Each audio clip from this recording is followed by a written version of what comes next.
Our very special guest analyst from the trading floor in Chicago is none other than Todd Bubba Horwitz, BubbaTrading.com, a wonderful website. If you haven't seen it, you need to check it out. He's got a wealth of information on there, a lot of market guidance, and very educational too. So Todd, thanks for joining us here today. Lots going on. I was just taking a look at the Dow a little bit ago. Boy, we're getting up there ever so close to 20,000 here today. Good morning, Marlon. They're hunting it down like a tracker. They're going to get that. They're going to get it today, tomorrow, or by Friday. We will have printed 20,000. I can almost guarantee it. You've got a lot of news that's coming out. We've got the Fed tomorrow. You've got what we call a triple witching expiration on Friday. They're going to get it up there. The key is the irrational exuberance, to quote Alan Greenspan, is really pretty much out of control right here. I mean, we're seeing things that are going to values that, if we all remember the old story, high prices will cure high prices, and we're getting to that lofty level that I do not believe is sustainable for much longer a period of time. All right, so if it would break 20,000, do you think that would be the end of the run and everybody would sell it? What would happen if they did? Well, I don't think everybody will sell it. I think what you're seeing now is you're seeing a lot of what we call unadvised money kind of chasing up here. We've got a lot of people still catching that cheap margin and buying. They don't want to miss out. You've got a lot of fund managers buying because they want to mark and get their bonuses in place. I think you'll start to see a sell-off, which will be met by dip buyers as it's been for the last 6 years. But what will happen is I think we'll see lower highs, and then we'll start to come down pretty hard. I think the first quarter is going to be pretty rough next year from an equity standpoint. I think we're going to be probably, if I were to guess, 6 to 10% lower in the first quarter. Well, we cleared 19,900 today, so we'll keep a close eye on that one today. All right, I want to talk here about this ag trade. Let's look at the grain trade first here, Todd. On the corn market at the present time, just fractional gains. It's not going anywhere very fast. March up 0.75% at 361 1/4. On the soybean trade here this morning, we have the March contract there down 4.5 at 1038.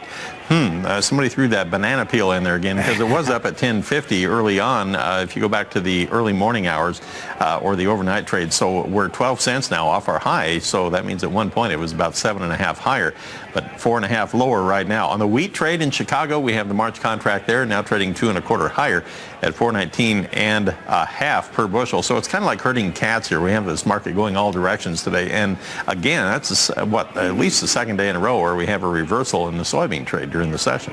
Well, I think I'm still tracking Jan beans, but Jan beans are in that range of 1020 to 1065, and we're going to come down and test that 1020 level. I think then you could potentially look to be a buyer there. I think that corn and wheat look really solid. I mean, corn came down to 345 and immediately bounced, and I think 365 is where you want to watch corn, but we're going to eventually get through that. I think we're going to go much higher, but it will stall and pause, and I think wheat, I'm more bullish on wheat than any of them. I think that we're going to go back to the spread of about $1 wide between corn and wheat, and I look for wheat to be in the 5s next year. So I'm very bullish wheat here. It's been a little bit tough. I think 425 will be the first level of resistance, but then I think we will break that out eventually. And the only concern I have is beans. They continue to be in these ranges. Now, so far, we've been able to break them out to the upside each time, and I wouldn't be surprised if that happens again. But right now, 1020 is where I'm looking to possibly be a buyer. I guess that was my question. So you're more or less targeting early next year, once we get past this end of the year marketing that a lot of folks do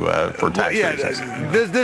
This time of the year, Marlon, it's holiday time. There's really not a lot of volume. It's very quiet. You get a lot of artificial moves here because the volume does dry up. So we'll see after next year, but I am bullish going into 2017. Very interesting. All right, quick peek at our cotton market, and then we'll take a break. And I want to talk with you about livestock too. On the cotton market right now, March now 25 points higher at 71.94. We had been over 72 cents early on, but faded a little bit from there.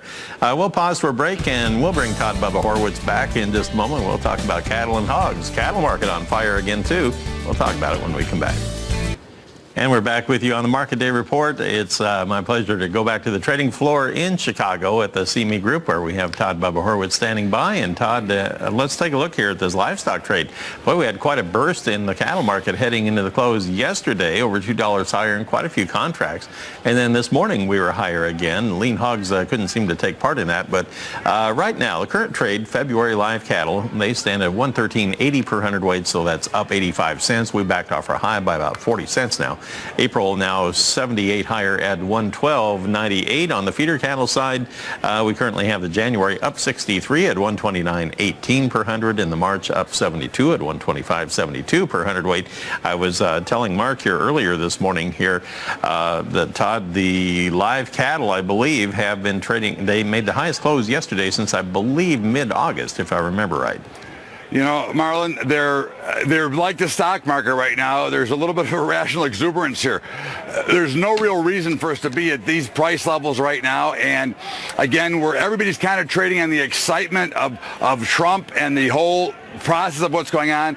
I think we're starting to see a little bit too much complacency. There is not a lot of fear out there anymore. We become very eager to say, well, we're going to go higher, we're going to go higher. And I think that's going to be eventually a problem. I mean, as you know, I've been bullish cattle for quite a while and looking for the levels to buy. I still believe we're going to have a sell-off. I just think it's going to be a little bit bigger now to get back down to that 107, 106 level in the fat cattle. And I think feeders the same thing. I think we're going to get back down to 121, 122.